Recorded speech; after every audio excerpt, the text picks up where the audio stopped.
Welcome to Penrose Learning, where we make understanding easy. You begin by collecting essentials, your recurring income, main expense categories, and past month statements. Open Excel and create Sheet 1 named transactions. Make columns, date, category, description, amount, type. Enter 3-5 recent transactions now. This primes formulas. Once done, add a small summary block at the top for monthly income and monthly expenses. This gives immediate feedback. Make sure to format amount as currency and type as a short text tag to filter later. This saves time.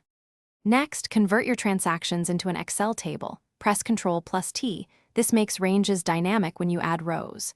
You then create formulas. Use SUMIFs to calculate totals by category and by type so you can see rent, groceries, utilities separately. For example, equals SUMIFs Table 1 amount, Table 1 category, groceries, Table 1 type, expense. Add a data validation dropdown for category to avoid typos. Once set, the table and formulas update automatically as you enter new rows. This is the core automation.